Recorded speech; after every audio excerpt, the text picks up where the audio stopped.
The game is changing when it comes to finance and getting into real estate for long-term wealth. Another bank is now offering a 40-year loan term. In this video, I want to cover off what's happening with this 40-year loan. Is it a good idea? What's happening with inflation rates and what's happening with prices in real estate? So if you're interested in what my thoughts are, then definitely keep watching.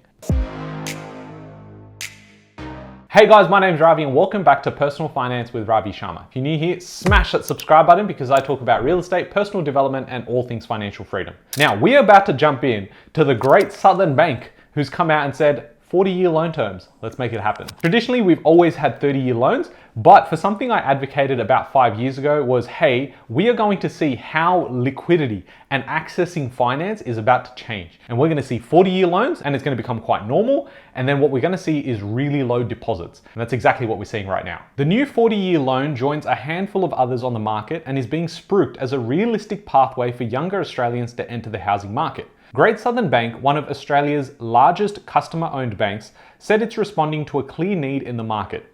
A recent bank survey found 29% of millennials would consider taking out a 40-year home loan if it meant more affordable repayments.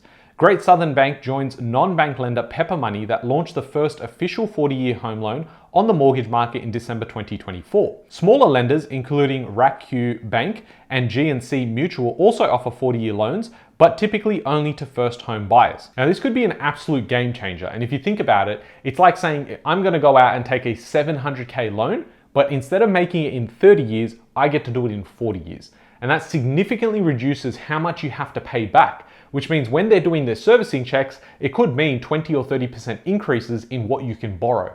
Not only that, but it means it's easier on your budget as well, which means you can stay in the game for much, much longer. Great Southern's Chief Customer Officer, Rolf Stromzo, said lower monthly repayments can be the difference between renting and buying a first home. This could be their starter home loan, exactly what they need to get their foot in the door at the beginning of their home ownership journey, he said. The new loan product comes with flexible repayment options and no fees for extra or early repayments. However, as the bank's website warns, those opting for an extended 40-year loan term will face a higher interest rate. Even at the same interest rate, 40-year loan terms will see borrowers pay back substantially more in overall interest. And we can see the biggest issue here that most people would jump into the comments and talk about, which is more interest. So here what we can see is on a loan duration of 30 years, your repayments now over the total period is $559,000. But over 40 years, your monthly repayments are a lot lower by about $400, which is $100 a week. But overall, you're paying $788,000. That's around 30% more over the life of the loan. Now, other things that have come into the market is something that AMP Bank is offering as a solution, which is launching a 10-year interest-only home loan option to owner-occupiers. I actually sat down with the AMP team to talk about this with the economists and what this could mean for borrowers and buyers of property. You can check out the entire interview here. I think it's going to bring you a lot of value. So of course, straight off from the bat, you've got the biggest con to this, which is why are we now encouraging first home buyers to purchase something that's going to get them into debt for longer, being 40 years, and they're going to have to pay more interest over the life of the loan. And while that is a very valid argument, and for many it will not suit them, but think about all the people that can never own a home. If this is the difference between them getting into a home, it potentially means that as the income increases, because if you're a young individual, you might have growth in your income, you might go out there and say, well, actually, it's a 40-year loan term, but I can refinance this to another bank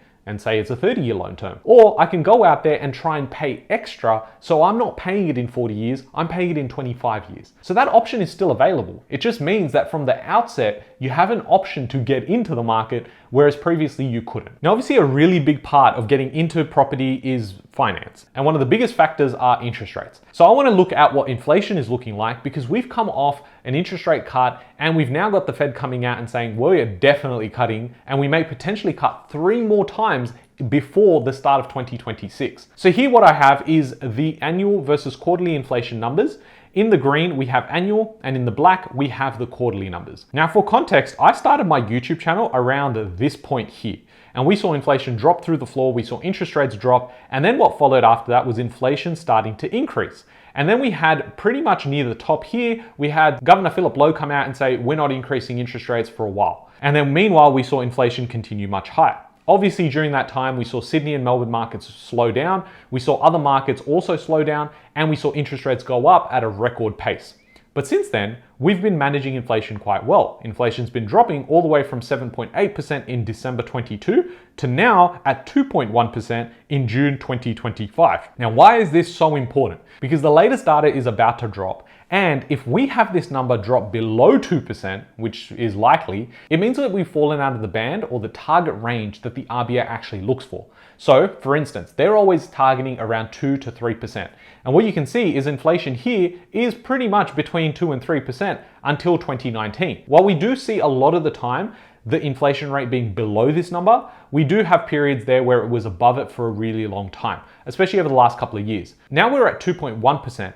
I could see this dropping all the way down to 1.5% by the end of the year unless we see something materially different. Now, of course, we've got to factor in what's happening around the world. And when we have the US come out and say, okay, there's now a 100% chance that at the next Fed meeting, they're either going to cut at 25 basis points or 50 basis points. The latest information that's out there suggests that there's a 90% chance a 25 basis point cut could come into place. And for the 50 basis point cut, there's about 11% chance. But what follows after that is the majority of the economists believe the interest rates will be 75 to 100 basis points lower by the end of the year, which means a couple more cuts before 2026. If that's to happen and we don't make any significant changes in our monetary policy, it does put upward pressure on our exchange rate. And what I mean by that is our dollars are going to buy a lot more, and so our exchange rate does start moving higher. Now, if our exchange rate moves higher, it means goods coming into the country actually become cheaper, and that could then play a further effect into inflation. And while that sounds great for everyone traveling, it's not what the government actually wants in terms of economic performance, because you want more investment into the country rather than going out of the country. Now, as I mentioned, getting into property is one thing, finding the right one is another thing, and then looking at finance is a whole nother thing. If you guys need a broker that can help you with this sort of stuff, I'll leave a link in the description box to Refine Loans.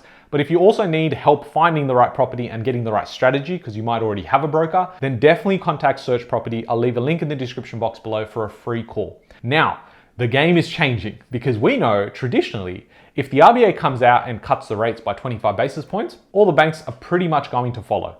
Now, during the pandemic, we started seeing the banks not follow, and sometimes they wouldn't even pass on anything, or they might pass on half of it. Now what we're seeing is the interest rates cut, all the banks have said, yes, we're cutting. But now we actually don't have another meeting for a while. But Macquarie Bank has just come out and reduced their loans just because they wanted to. And they've reduced it by 0.05% on owner-occupier loans at 70% LVR. Now, this may not sound like a lot, and to be honest, it doesn't really move the needle. But what it does do is it puts pressure on other banks to start looking at this in a competitive way. It was very similar to when people were offering cashbacks. You could go and refinance to another bank, and they would give you a cashback for simply doing so. It then encouraged a lot of other lenders to do the same because they realized a lot of our business is flowing out. And so what Macquarie Bank is doing here is saying, okay, we believe interest rates will be lower. And in fact, we want to take on less risky loans on our books anyway. So anyone at a 70% LVR, we're going to reduce the lowest rate by 5 basis points. But what they did it across all of their products pretty much. So it means that it becomes so much more attractive for a new customer or an existing customer at a different bank to go, hey, actually, these guys are being ahead of the curve. Let me go there. I believe we're about to see some more volatility because now we've seen inflation dropping off quite considerably. And then the RBA is going to come in and say, hey, let's start cutting rates. And it's going to have no effect. We've obviously got immigration at high levels. I've spoken about this before, where supply is nowhere near where we need it to be. And the latest 5% deposit scheme from the government being pushed forward into October is going to completely drain the market. Definitely go check out this video because I break it all down. And if you have enjoyed this video, smash a like because it'll push the video out to more people. And I know that you guys actually enjoy content like this. And I will catch you guys on the next video. Thanks, guys.